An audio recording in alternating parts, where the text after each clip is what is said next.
담임 목사님께서 미국으로 출타하심으로 인해서 이제 부재 중에 있지 않습니까? 그러니까 이제 목사님이 계시지 않을 때 저희 교회에서 11월 26일 이제 전도의 날을 맞이하게 되는데 전도에 대한 설교를 하면 좋겠다 하셔서 전도국 담당이 누구인가 봤을 때 윤준환 목사이다라고 해서 제가 설교를 하게 되었습니다. 부담감을 가지고 전도에 관한 설교를 하게 되었는데요. 누구나 마찬가지로 전도에 대한 부담감은 있겠지만 중요한 것은 하나님께서 우리 각 개인에게 주신 사명인 줄 믿습니다. 오늘 이 귀한 말씀의 시간을 통하여서 우리가 다시금 하나님께서 주신 전도의 사명을 우리가 회복하고 또 전도를 통하여서 우리 주변에 있는 정말 잃어버리고 죽어가는 영혼을 구원하는 정말 하나님의 통로로 귀하게 사용되어지기를 우리가 함께 기도하고 기대하면 좋겠습니다. 오늘 말씀의 제목을 살펴보셨습니까? 네, 제목이 무엇이냐면 11월 26일 소풍을 위한 준비물입니다. 어떻게 보면 우리 성도님들은 의아해 하실 것입니다. 말씀의 제목이 예를 들어서 예수님의 대속, 또 전도의 사명, 이와 같은 성경 구절에 있는 말씀의 제목이면 참 좋았겠지만 저로서는 우리 성도님들께서 각인이 되었으면 좋겠다 해서 말씀의 제목을 11월 26일 소풍을 위한 준비물로 세워보았습니다. 다 이유가 있겠죠. 전도의 날이 몇 월 며칠이라고요? 네, 11월 26일입니다. 그리고 우리 전도의 날 주제가 있는데요. 주제가 바로 소풍입니다. 소풍. 소풍은 어떤 뜻이 있냐면 약자입니다. 소중한 사람들의 풍성한 초대입니다. 그래서 소풍입니다. 여러분들께서 한번 저에게 다시 운을 띄워주시겠습니까? 소라고 한번 운을 띄워주십시오. 소중한 사람들의 풍성한 초대. 네. 전도의 날 주제가 무엇이라고요? 소풍입니다. 그러면 여러분들도 어렸을 때 생각해 보시면 소풍 갈 때 준비물이 있습니까? 없습니까? 있어요. 저 때는 기억해 보면 어머니께서 김밥을 말아 주셨습니다. 그리고 김밥 천국이 생기자마자 김밥 나라가 생기자마자 이제 그때부터는 싸주시지 않았어요. 재료값이 더 든다고. 그때 당시에 1,000원, 1,500원 김밥을 사서 가라고 하셨던 거 기억이 납니다. 소풍의 중요한 준비물은 김밥이고 또 음료수나 과자, 또 과일 등이 있습니다. 그것을 가지고 가서 친구들과 3, 4, 5 모여서 점심을 먹고 또 간식을 나누어 먹었던 기억이 있습니다. 이처럼 소풍에도 중요한 준비물이 있는데 그렇다면 11월 26일 전도의 날 우리 전도의 사명을 받은 우리 모든 내수동교회 성도님들께서 준비물이 있을까요? 없을까요? 있겠죠. 그 준비물에 대해서 오늘 말씀을 나누고자 합니다. 다시금 말씀드리면 우리 내수동교회에서 11월 26일 전도의 날을 맞는데 주제는 소풍이고 우리 모든 성도님들이 지금부터 기도하면서 주변에 있는 전도할 대상자를 마음속에 품으시고 함께 전도하는 은혜가 있기를 축복합니다. 오늘 골로새서의 본문의 말씀을 보시면 어떤 내용이냐면 골로새 교회에 많은 문제들이 있었죠. 잘 아는 것처럼 유대주의자들이 들어왔습니다. 교회로. 어떤 내용의 잘못된 이야기들을 하고 있습니까? 율법과 제사 그리고 다시금 하나님께 번제를 드릴 때에 구원받을 수 있다라고 말을 합니다. 예수 그리스도를 믿음으로 말미암아 구원을 받는데 플러스 알파 제사, 율법, 다시금 하나님 앞에 제사를 드릴 때 구원받을 수 있다라는 이와 같은 잘못된 이야기를 하고 있습니다. 또 많은 성도들이 현혹되어집니다. 또 어떤 교회에 어려움이 있었습니까? 영지주의자들이 교회로 침투하게 되었습니다. 영적인 것만이 옳은 것이다. 우리의 육체는 아무것도 아니다. 라고 이렇게 또 잘못된 것을 이야기를 하고 있습니다. 그래서 많은 성도들로 하여금 잘못된 신앙의 모습을 비추게 되었고 많은 성도님들이 교회를 또 나가거나 잘못된 신앙을 가지게 되었던 것이죠. 이 사실을 사도 바울의 동역자인 에바브라가 이제 로마 감옥에 갇혀 있는 사도 바울에게 전하게 되어 주는 것이죠. 그때 사도 바울이 골로새에 있는 교회 성도들에게 이제 서신을 쓰게 되는데 그 편지가 바로 골로새서인 것이죠. 1장에서는 사도 바울이 어떻게 이야기를 하고 있습니까?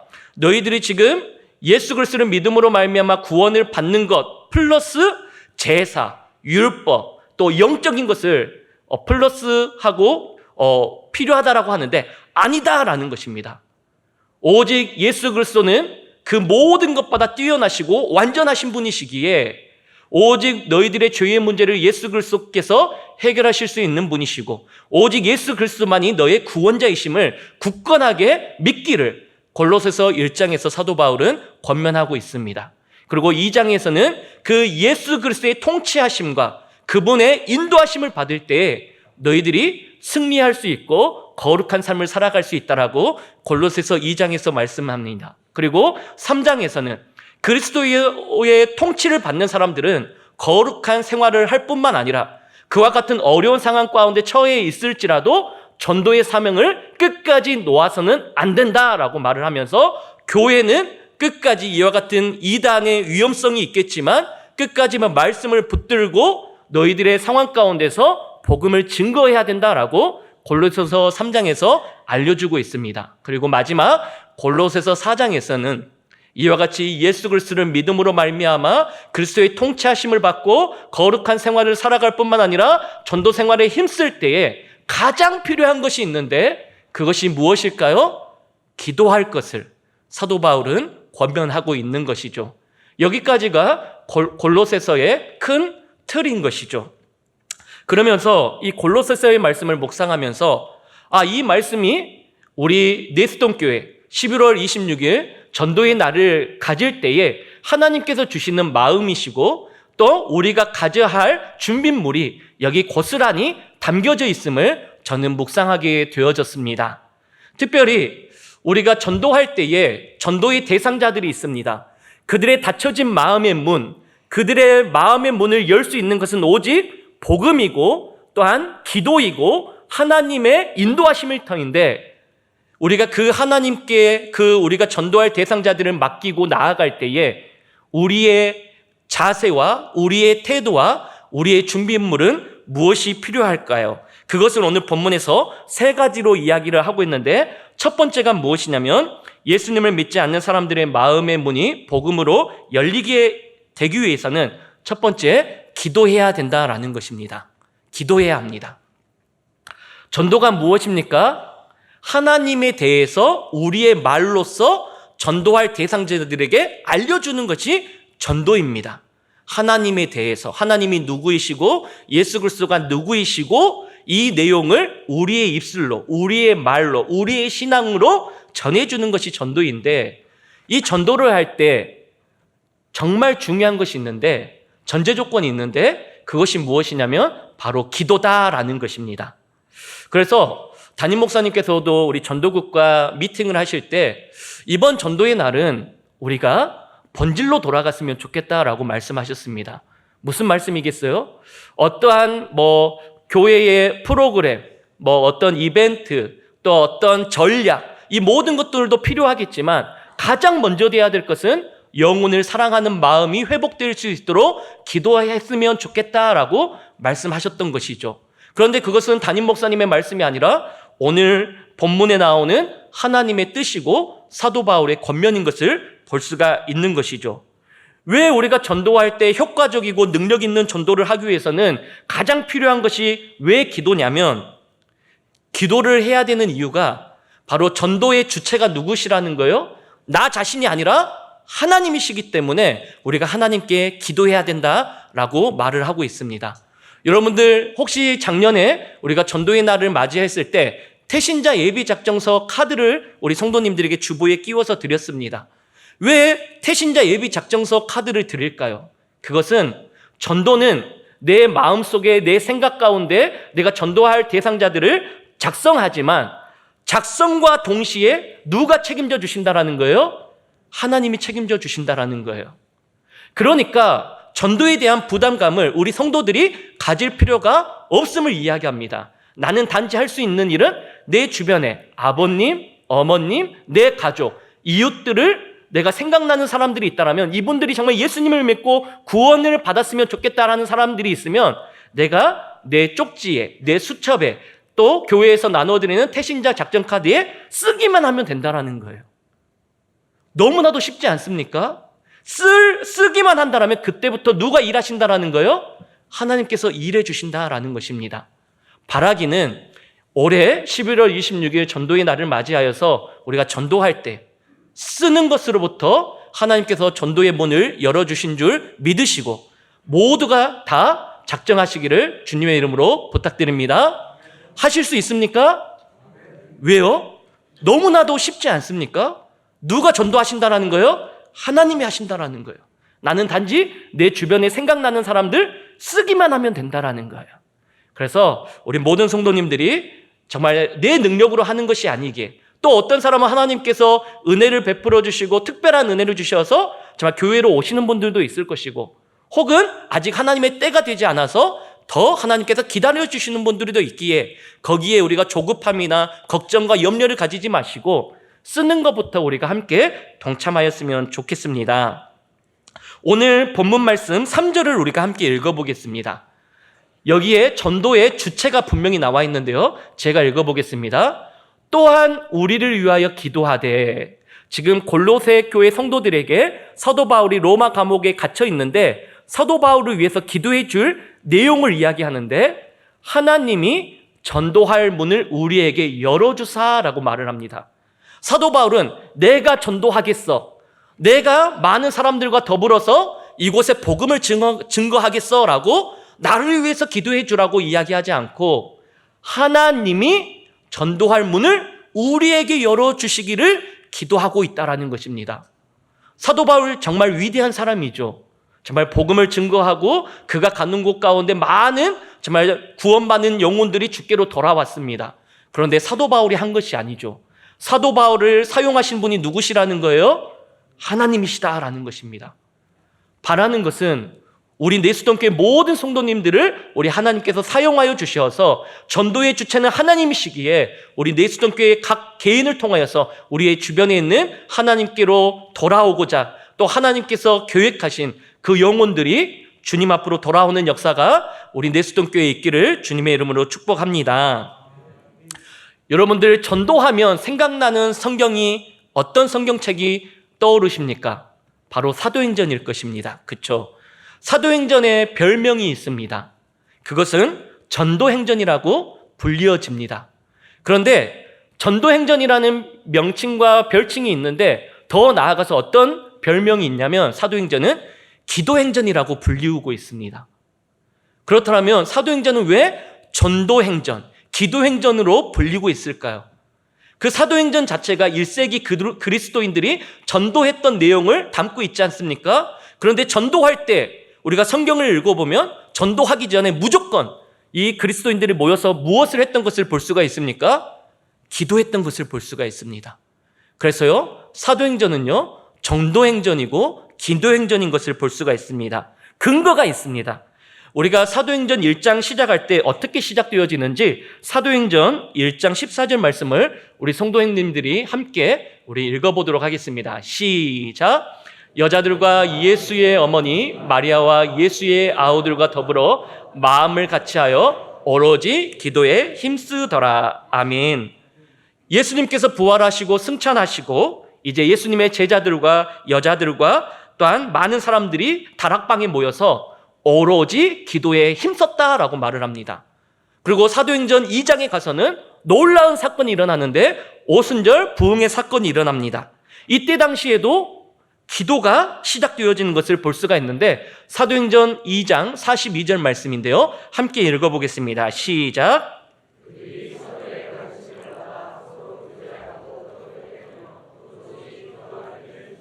아멘. 이 기도를 통하여서 놀라운 역사가 일어나죠. 기도를 통하여서 3,000명이 회개하고 주님 앞으로 돌아옵니다. 그리고 또 사도행전 4장에 보니까 이와 같이 기도하고 전도했더니 5,000명이 되는 사람들이 주님 앞에 돌아오는 기적이 일어납니다. 기도하고 전도했더니 복음의 문이 활짝 열어져서 주님께로 돌아오는 많은 사람들이 있었음을 볼 수가 있는 것입니다. 그렇다면 우리가 꼭 전도해야 되는데, 전도는 어떤 것으로부터 시작된다라고요? 기도의 힘을 통해서 시작됨을 믿으시기를 바랍니다.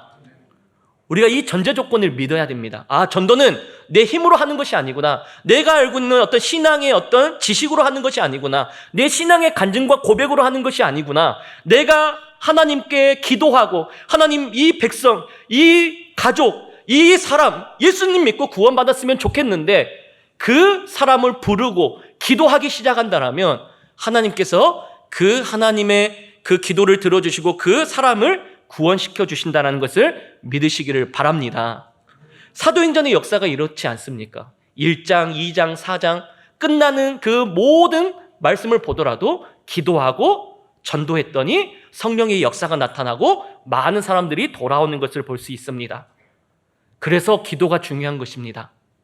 바라는 것은 11월 26일 이제 거의 넉 달이 남았는데 기도하는 우리 내수동교회가 되어지기를 바랍니다. 기도하고 쓰는 것 쉽지 않습니까? 어렵지 않지 않습니까? 하나님께서 책임져 주시고 인도해 주신다라고 약속하고 있습니다. 사도 바울 또한 오늘 본문에서 무엇을 이야기하고 있습니까? 지금 2절 말씀을 우리 함께 읽어보겠는데, 오늘 본문인데요. 제가 읽어보면 기도를 계속하고 기도에 감사함으로 깨어있으라 라고 말을 합니다. 사도 바울이 이제 전도를 다니다가 마지막에는 로마 감옥까지 갇혀 있는데 자기의 그 전도 여정을 살펴보니까 전도는 기도로부터 시작되어졌고 기도를 통해서 열매를 맺었구나라고 지금 자기가 다시 회고하고 있습니다. 그래서 지금 골로새 교회가 어려움을 당하고 있지만 너희들의 그 문제도 기도하면 해결되어질 것이고 그 어려움 가운데 있어도 우리가 포기하지 말 것은 전도하는 것이다. 그러니 기도를 계속하고 기도하기를 힘쓰고 깨어있으라라고 사도 바울이 지금 강권적으로 권면하고 있습니다. 기도는요, 영혼을 사랑하는 일입니다. 무슨 말이냐면요, 기도하기 시작되어질 때 우리가 태신자들을 품고 내가 전도할 대상자들을 위해서 기도하면 그것이 사랑인 것이죠. 그래서 전도는 또 기도는 영혼을 사랑하는 일입니다. 그래서 이렇게 한번 생각해 보셨으면 좋겠습니다. 어떤 가정에 이제 하나님의 은혜로 말미암아 이제 임신을 하게 되어졌습니다. 그래서 그 엄마 뱃속에 그 아이가 인고의 그 시간을 견디면서 9개월 혹은 10개월 동안 엄마의 뱃속에 있죠. 그때 아빠와 엄마는 무엇을 훈련하게 되어집니까? 이 아이에 대한 사랑을 이제 배우게 되어집니다. 또 이 아이를 사랑하게 되어집니다. 또 이 아이 또한 아빠의 엄마의 그 태교를 통하여서 아빠와 엄마를 느끼게 되어지는 것이죠. 오랫동안 그 마음속에 몸속에 그 아이를 품고 하나님께 기도하게 되어집니다. 하나님, 이 아이를 제가 정말 사랑합니다. 이 아이가 건강하게 태어날 수 있도록 도와주세요 라고 이와 같이 우리는 마땅하게 하게 되어지는 행동들인 것이죠. 기도 또한 마찬가지라는 것입니다. 전도 또한 마찬가지라는 것입니다. 내가 전도하게 되어질 때, 내가 그 전도할 대상자들을 위해서 내가 기도하게 되어지면 사랑하게 될 수밖에 없다라는 거예요. 제가 지금 전도학교를 담당하고 있는데 작년에 어떤 성도님들이 전도학교에 이제 신청하셔서 오셨어요. 어떤 내용을 가지고 오셨냐면, 목사님, 제 가족 중에 아직 예수님을 믿지 않는 분들이 있는데 제가 오랫동안 기도하고 또 내 나름대로 신앙 간증과 고백을 나누고 또 내가 할 수 있는 만큼의 복음을 전했습니다. 그런데 그 전도할 그 가족이 꿈쩍도 하지 않고 정말 너무 힘든 시간을 제가 보내고 있습니다. 그래서 전도학교를 통하여서 다시금 전도의 메시지를 내가 다시 학습하고 또 기도하고 내가 나아가서 그 가족들을 또한 전도하고 싶습니다라고 오셨어요. 그런 분들이 대체적으로 많습니다. 그래서 그분이 그 일정한 시기를 마치고 이제 또 그 가족에 가서 전도하게 되었습니다. 전도했을 때 그 가족이 예수님을 믿게 되었을까요? 영접하게 되었을까요? 아니면 영접하지 않았을까요? 영접했을까요? 영접하지 않았을까요? 영접 안 했어요. 그래서 저는 깜짝 놀랐습니다. 그렇게 기도하고 사모함이 있고 간절함이 있는데 왜 하나님께서는 그분의 기도와 간절함을 들어주시지 않을까? 너무 마음이 아프고 속상했습니다. 그런데 이 말씀이 저에게 위로가 되었고 또 이 말씀을 가지고 성도님에게 위로했습니다. 집사님, 지금 당장은 정말 집사님께서 구원하고 싶은 하나님의 은혜로 말미암아 구원 얻기를 원하는 그 가족이 아직 예수님을 영접하지 못했지만 반대로 생각해 보면 너무 감사한 일 아닙니까? 예수님을 영접할 그 시간까지 집사님께서는 더욱더 기도하고 사랑하게 될 것 아닙니까? 포기하지 마십시오. 하나님께서는 결국 집사님의 기도를 듣고 그 가족을 구원해 주실 것입니다. 사랑하는 성도님들, 전도는요, 기도는 사랑하는 것입니다. 이 사실을 믿으시기를 바랍니다. 그래서 혹시나 여러분들 가족들 중에서도 아직 예수님을 믿지 않고 정말 예수님을 간절히 믿기를 원하시는 분들이 있다면 정말 포기하지 마십시오. 전도 작성자의 명단을 쓰시고 또 기도하기를 시작하십시오. 그러면 주님께서 그 영혼에 대한 사랑의 마음을 주실 것입니다. 그리고 그 엄마 뱃속에 그 아이가 9개월 동안 10개월 동안 그 아빠와 엄마로부터 많은 사랑의 메시지를 듣는 것처럼 우리 하나님께서 책임져 주시고 그 영혼에게 하나님의 은혜와 사랑을 가득 듬뿍 심어 주실 것을 믿습니다. 그러하기에 우리 모두가 기도하는 우리가 전도의 날을 우리가 준비하였으면 좋겠습니다. 그래서 제가 또 신혼교구를 담당하고 있지 않습니까? 너무나 행복한 고민은 우리 신혼교구에 아직 결혼을 해서 출산 전까지 있는 성도님들도 많이 있는데요.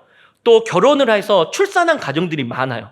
오늘 주보에도 보니까 출산 광고가 나와 있잖아요. 지금 제가 봤을 때 대략 출산한 가정들이 우리 신혼교구에만, 구역 말고요, 신혼교구에만 대략 20가정이 있습니다. 우리 교회 정말 감사한 것이죠. 그렇죠? 그런데 어떤 성도님이 최근에 이제 출산을 하게 됐어요. 우리 신혼교구의 리더이신데 이제 걱정을 많이 했습니다. 왜냐하면 자궁에 혹이 있고 또 정말 첫 출산이다 보니까 얼마나 무서웠겠어요. 그래서 목사님 좀 기도 좀 해주세요. 무서워요. 떨려요. 하면서 기도를 부탁을 했죠. 우리 함께 기도했습니다. 그래서 건강하게 아이를 출산했는데 그래서 이제 연락을 드려보았어요. 축하의 인사를 하기 위해서 이제 축하의 인사를 하니까 이 집사님이 어떻게 말씀하시냐면 목사님 너무 좋아요. 그래서 당연히 좋죠.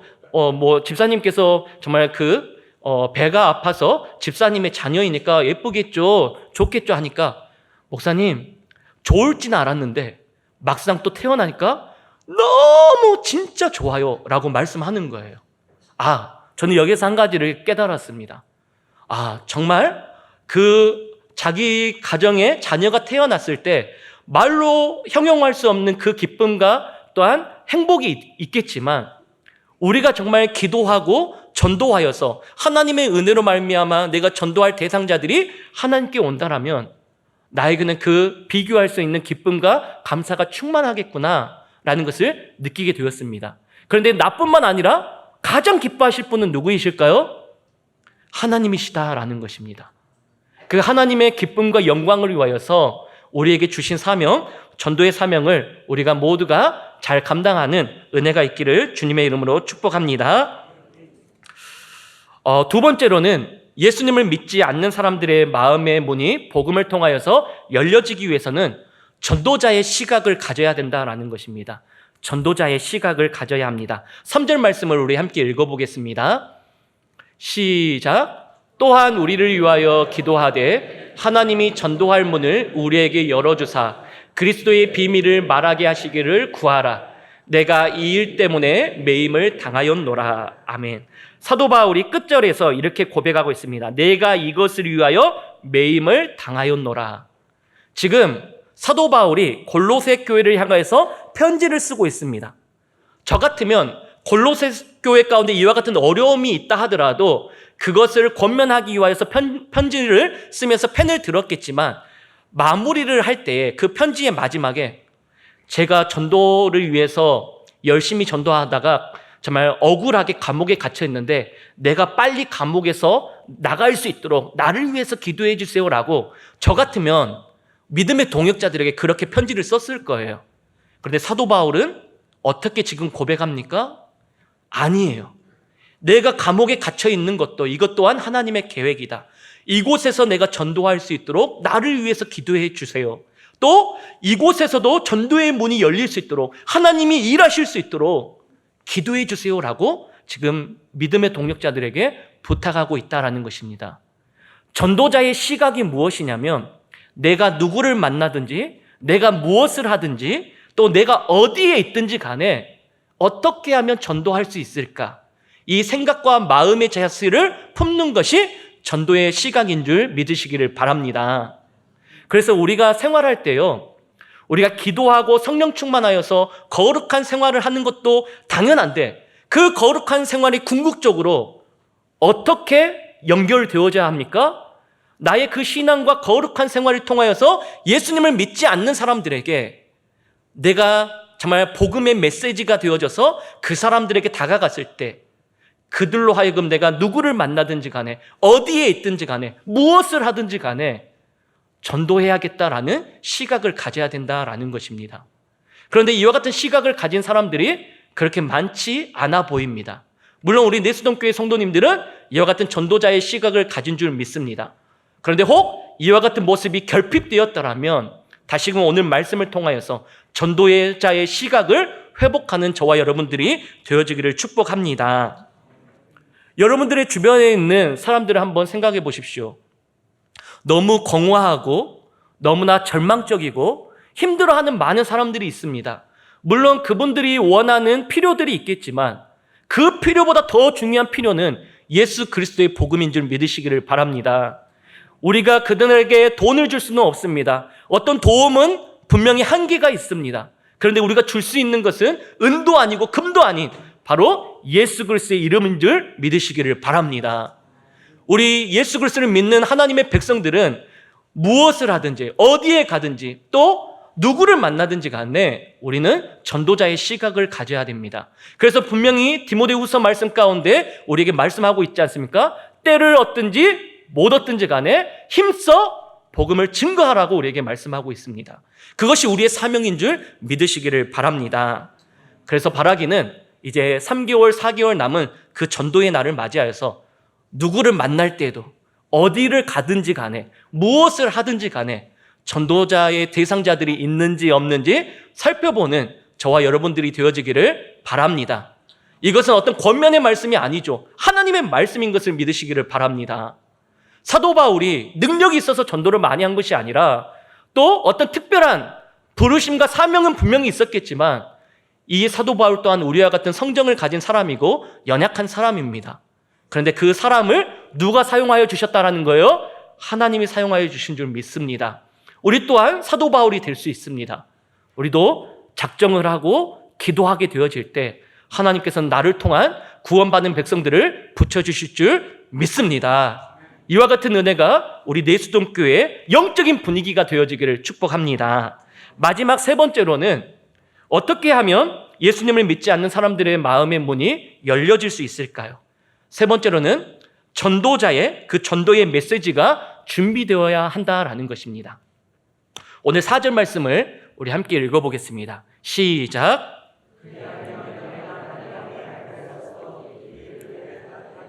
아멘. 우리가 예수님을 믿지 않는 사람들의 마음이 열려지기 위해서는 첫 번째 기도하라라고 말을 합니다.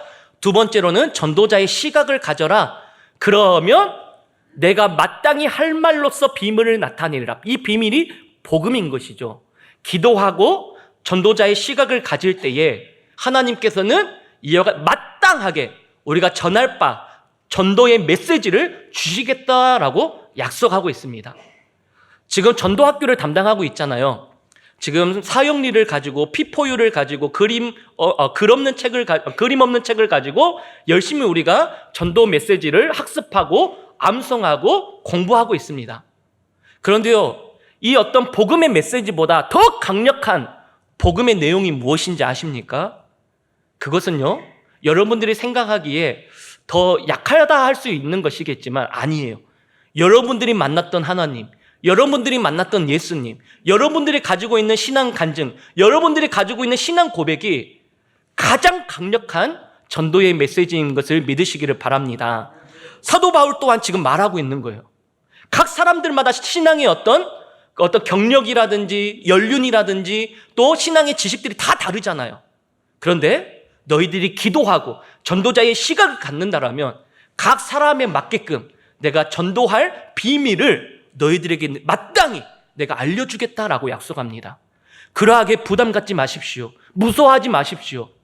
여러분들이 만났던 예수님, 여러분들이 만났던 하나님을 그냥 편안한 자리에서 알려주시면 하나님께서 그 전도할 대상자의 마음을 열어주시는 줄 믿으시기를 바랍니다.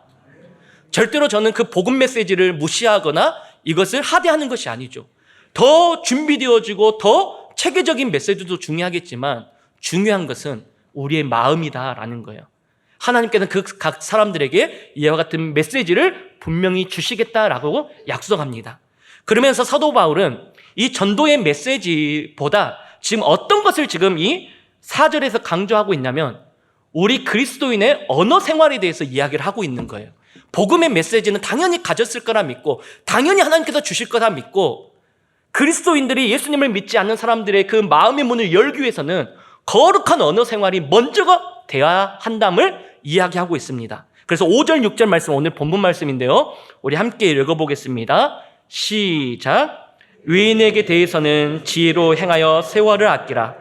너희 말을 항상 은혜 가운데서 소금으로 맛을 낸과 같이 하라. 그리하면 각 사람에게 마땅히 대답할 것을 알리라.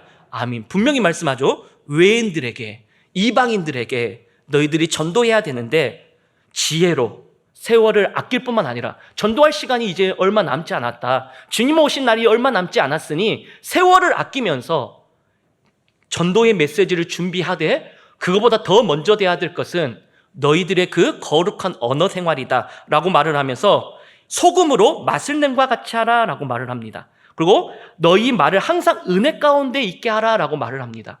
이 소금이 정결의 어떠한 비유이면서 그 상징이잖아요. 어떤 그 물건을 우리가 정결하기 위해서는 소금을 쳤어요. 그렇죠? 이것은 우리의 입에 소금을 칠하라는 거예요. 정결케 해라, 거룩하게 하라라는 것을 이야기합니다. 그래서요, 저도요, 여러분들도 느끼겠지만 또 이거는 설교학적으로, 전도학적으로 맞습니다. 우리가 설교할 때에 어떤 전도의 메시지도 참 중요한데 이것으로 은혜 받는 경우도 있지만 물론 하나님의 역사 이것을 무시하는 것이 아니에요. 근데 비본질적인 언어라는 게 있어요. 설교자의 태도, 또 설교자의 어떤 스피치, 설교자의 어떤 외모, 또 어떤 그 예배의 분위기, 이 모든 것들을 조합해서 성도들이 은혜 받는다라고 설교학적으로 가르치고 있어요. 물론 메시지가 가장 중요하겠지만요. 어떻게 그 설교학적으로 봤을 때 저의 어떤 외모나 예배 분위기나 어떤 메시지 어떻게 준비된 것 같습니까? 네. 네. 그런데요, 또 전도학적으로도 무슨 말을 하고 있냐면 어떤 메시지도 참 중요하겠지만 전도하는 사람의 어떤 외모, 또 어떤 친절함, 그리고 그 사람의 어떤 인격, 이것 또한 중요하다라고 이야기를 하고 있는 거예요. 그래서 사도 바울은 지금 분명하게 말하는 거예요.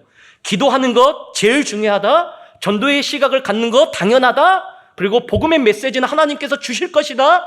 그리고 너의 거룩한 언어 생활을, 너의 거룩한 그 삶의 태도를 많은 믿지 않는 사람들에게 보여라 라고 말을 합니다.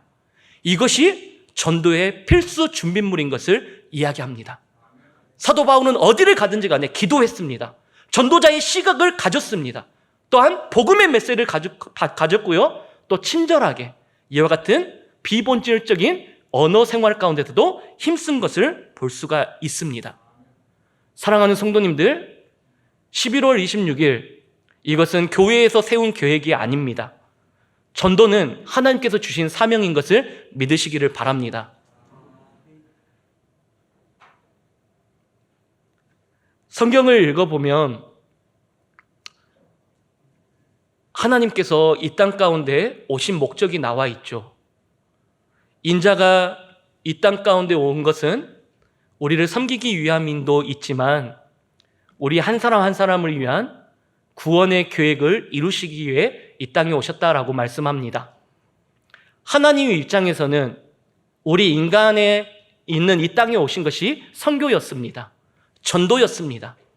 그분께서 우리에게 먼저 찾아오셨고 우리가 그 예수님을 믿음으로 말미암아 하나님의 백성이 되었고 하나님의 백성이 된 우리에게는 모두에게는 마지막 명령, 바로 전도의 사명을 주신 줄 믿습니다. 사랑하는 성도님들, 기도 많이 하는 것 중요합니다. 봉사 많이 하는 것 중요합니다. 기도의 응답이 이루어지는 것 중요합니다. 여러분의 삶이 말씀의 능력으로 나타나는 것 중요합니다. 그런데 결과는 전도의 열매로 나타나야 되는 줄 믿습니다. 그래서 요한계시록 끝절에 보시면 이렇게 이야기하죠. 주님께서 말씀하십니다. 내가 속히 진실로 오리라. 그래야 할 때 반응이 어떻게 합니까? 아멘, 주 예수여 어서 오시옵소서. 성도님들, 예수 그리스도의 재림의 날이 우리는 알 수는 없지만 그분이 이 땅 가운데 다시 재림하시는 것을 믿으신가요? 언제 오신다라고 약속합니까? 하나님께서 예비하신 영혼들이 주께로 돌아올 때에 주님께서는 재림하신다고 합니다. 그러면서 우리에게 부탁한 상황은 너희가 어디를 가든지 때를 얻든지 못 얻든지 간에 전도할 것을, 나 대신 내가 너를 통하여서 하나님의 사랑을 전할 것을 사용하고 싶어 하십니다. 이것이 궁극적으로 우리 신앙의 목표가 되었으면 좋겠습니다. 기도도 많이 하시고 봉사도 많이 하시고 말씀으로도 지식적으로 풍성하시고 또 많은 어떤 은혜가 나타나시고 삶의 말씀의 능력이 나타나시고 결국 궁극적으로는 전도의 열매로 주님 앞에 섰을 때에 사도 바울이 이렇게 고백하지 않습니까? 믿음의 동역자들을 바라보면서 저들이 나의 기쁨이고 나의 면류관입니다. 결국 주님께서 우리에게 보시는 것은 얼마나 한 영혼을 사랑했고 그 영혼이 주님께로 돌아왔는지를 우리에게 칭찬하실 것이고 또한 우리에 대한 그 모습들을 또 우리에게 채찍질 하실 것입니다. 우리 모두가 한 명 전도한 것으로 만족하지 마시고 몇 명 전도하신 것으로 만족하지 마시고 끝까지 우리가 복음을 증거하고 전도하는 우리 내세동 교회가 되어지기를 주님의 이름으로 축복합니다.